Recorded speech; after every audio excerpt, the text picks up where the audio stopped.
Assalamualaikum warahmatullahi wabarakatuh.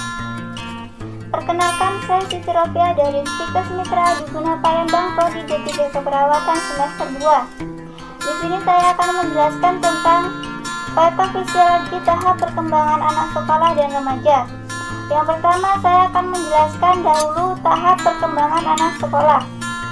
Anak usia sekolah adalah anak dengan usia 6-12 tahun, di mana pada usia ini anak memperoleh dasar pengetahuan dan keterampilan untuk keberhasilan penyesuaian diri anak pada kehidupan dewasanya.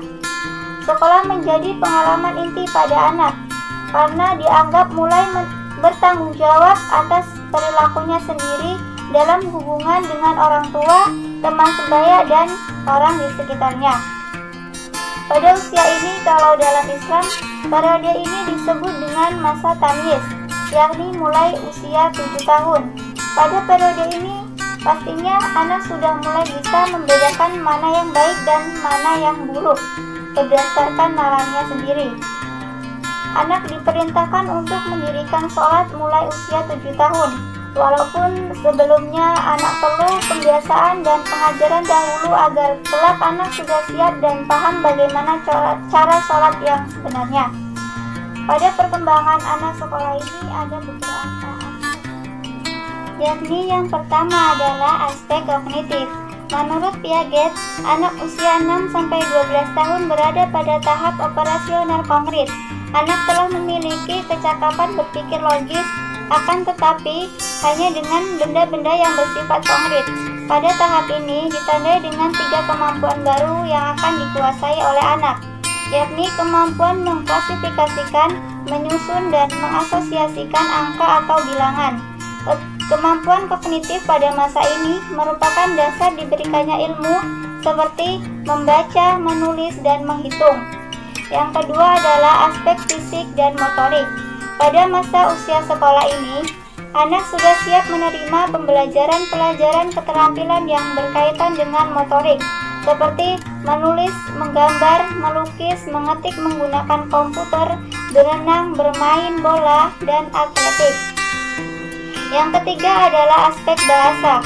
Kemampuan anak dalam mengenal dan menguasai perbendaharaan kata mengalami perkembangan pesat pada usia sekolah ini.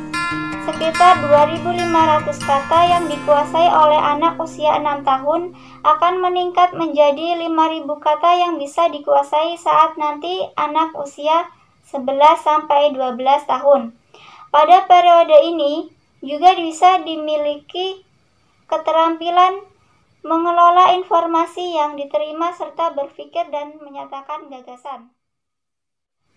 Yang terakhir adalah aspek sosio-emosional.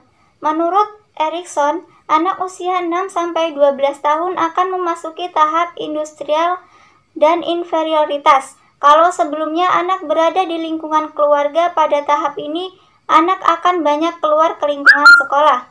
Sehingga semua aspek memiliki peran bagi anak. Jadi orang tua harus selalu mendukung, guru harus selalu memberikan perhatian, dan teman harus menerima kehadirannya. Yang kedua, kita akan membahas tentang tahap perkembangan remaja. Sebelumnya kita harus mengetahui remaja itu apa sih? Menurut WHO, remaja adalah kelompok penduduk yang berusia 10-19 tahun. Banyak hal yang menarik bila kita membahas tentang kelompok ini, antara lain jumlah populasi yang cukup besar, keunikan dalam pertumbuhan dan perkembangan yang pesat, di mana mereka memasuki masa yang penuh dengan storm dan stres, yaitu masa pubertas. Masa remaja itu adalah masa menjadi dewasa, artinya berangsur-angsur menuju kematangan fisik, akal, kejiwaan, sosial, serta emosional.